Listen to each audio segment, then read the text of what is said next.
Good afternoon, everyone. This is Yvette Carnell from Breaking Brown in Your Black World.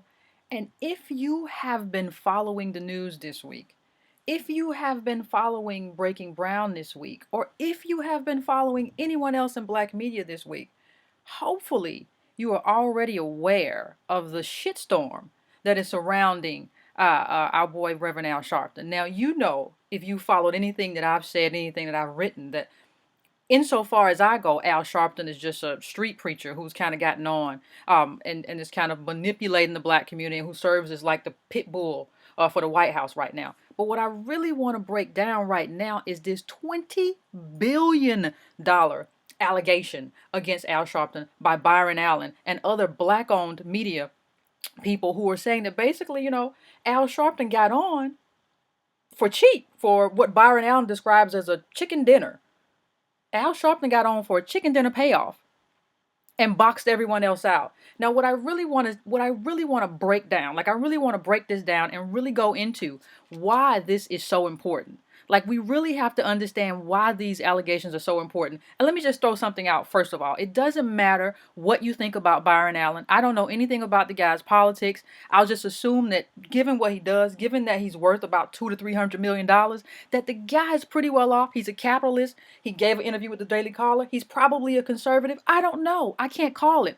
But the truth of the matter is what we need to focus on right now isn't who Byron Allen is, because that's really a fallacy. That's an awful argument to go and attack Byron Allen and say, well, it's coming from this conservative guy. You can't really trust him, or look who he's married to. You all have to stop that. The truth of the matter is what really matters here is whether Byron Allen is right or whether Byron Allen is wrong. That is the key here. Now let's look at what he says in this $20 billion lawsuit against Comcast, Urban League, NAACP.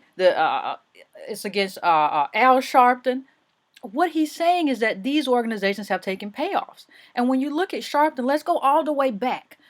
When Sharpton got his MSNBC gig, the National Association of Black Journalists went crazy because they were saying to themselves, and they were saying on their listserv, that this guy has no history in media. He doesn't know what he's doing, and there are plenty of black journalists who would have been better at that. So what happened? Well, the allegation came out that he was, Al Sharpton blessed the Comcast merger, basically said, hey, hands off. I'm not going to say anything about what you do here as long as you give me the hookup in the way of a $750,000 a year MSNBC job. If you do that, I'll be quiet. I'll be the pit bull for the White House. I'll jump when you tell me to jump, and I'll say how high. So let's bring it to this $20 billion Byron Allen lawsuit, right? What Byron Allen is basically saying is that not only did Al Sharpton take a payoff, but he's not even good at taking payoffs. Byron Allen is worth $200 to $300 million, and what he's saying is that Comcast won't even let me use their networks. They won't even let me have distribution through their channels. They have boxed me out, right? And what this also shows you is that Byron Allen, this guy who's worth $200 to $300 million, from what I saw online, has to sue to get a seat at the table. Now, the first point is that Al Sharpton has taken away his seat at the table for $750,000. So not only did you sell out, how cheap did you sell out for? $750. There are people who are in local media who get paid more than $750 a year. This guy who is unqualified, or who, point two, probably took a seat away from a journalist who could have used it, who could have done a good job. And another point, that's a point that Byron Allen makes as well, is that this guy struggles with the teleprompter, and these are not my words, these are Byron Allen words, that every day, because of that, we all get treated at 6 o'clock to illiteracy. We get treated to a guy who kind of fumbles his way through because he got the hookup. So what you're looking at in terms of this race leader that we have in Al Sharpton is a guy not only who's a hustler, but who can't even play the game. He's not even good at the exchange. And the second point that Byron Allen makes is, what is the point of a race leader? Why do we have a race leader? Black people don't speak another language. Why do we have these people who stand for us and say, you know what, I represent black people. I am this person who represents black people, and I can interpret black people for you. I can tell you what they think and feel, and I can keep them at bay, which is basically the third point here, which is what Byron Allen accuses Obama and Sharpton of being. He says these two people are in cahoots. Obama's in cahoots because he basically uses Sharpton to kind of keep black people in place and do what he needs them to do. And Sharpton gets the hookup. He has a tax bill that, I don't know what's happened to it. It just vanished.